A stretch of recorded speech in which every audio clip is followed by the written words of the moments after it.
children of not, I think it just struck me one day of like, we have this idea that Santa writes a list of bad children. I mean, when you really think of the logistics of taking a pen and paper and writing down bad children, that's a terrible thought. It's terrible. And yet we think this of him. And so I thought, man, where in the world would that idea come from?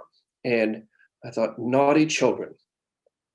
I thought, maybe it wasn't naughty children. Maybe it was children of naught, N-A-U-G-H-T, children of nothing, that don't have anything, or that are not the smartest, or the bravest, or the wealthiest, or the est, or whatever est you want to put on there.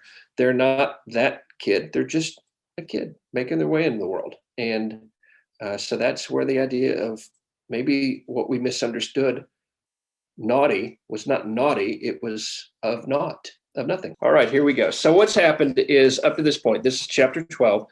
We've met Colin, who is an orphan child.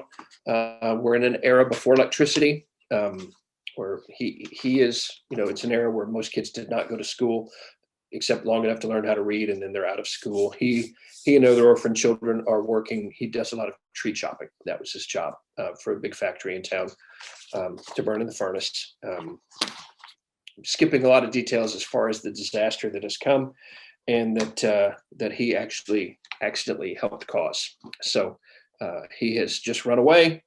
The town is in peril, and this kind shopkeeper, Mr. Marshall, has brought him back to the mercantile store that Mr. Marshall runs, and they're chatting. So here we go. Chapter 12. You ready? You, Colin, remind me very much of a boy I used to know. Must have been a pretty lousy boy, Colin mumbled. No, that's not true. But he was confused. He was an orphan, like you and your friends. This boy was confused and mad at the world. Other kids had more friends, nice things, and big families, but not him. He worked hard like you do because he had to. If he didn't, he wouldn't have anything to eat. What did he do? Did he chop trees? No, but kind of. This boy worked in a coal mine. A coal mine? What's that? Coal is a black rock buried deep underground. The boy worked in giant underground tunnels called mines. He was one of those people who would chop and dig to break off pieces of coal underground in the dark tunnels, then haul them to the top. It was really hard work and dangerous. He didn't like it, but it was the only work he could do. The work blistered his hands and left lifelong scars, like yours. What do people do with coal? Why do they need it? People use it for the same reason you chop trees. It's burned in stoves and furnaces and fireplaces, except it burns much hotter than trees, so it doesn't take as much. Then why don't we use coal here? Mr. Marshall looked very pleased. Smart question, lad. Because we don't have it here. The closest you can find it is in the next country over. What happened to him? The kid. Colin understood this kid. He waited to hear a terrible ending. What happened to him is a story too long for tonight, though I'm sure you've heard parts of it. The old man laughed. What you should know, Colin, is that he didn't work there forever.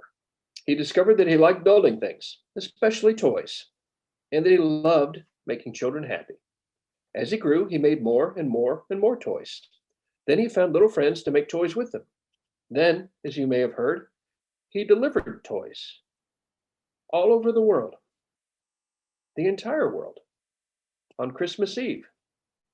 The old man's eyes twinkled. The lanterns burned brighter and taller. Wait, you're talking about... Colin paused. Mr. Marshall waited. You're talking about Santa Claus. As a kid? Like me? He was an orphan and worked in a coal mine? How did you hear all this? Yet he never forgot his work in the coal mines. He remembered his hard days, and those memories made him love his good days even more. In fact, Mr. Marshall reached into the breast pocket of his coat. He carried a reminder with him the rest of his life. He pulled an old handkerchief from his pocket. It was completely black with dust. Rolled up inside was a piece of coal. He handed it to Colin. The boy studied it. He tried to understand what he believed about Mr. Marshall.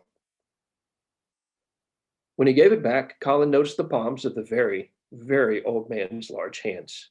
They were rough and covered with scars, like Colin's.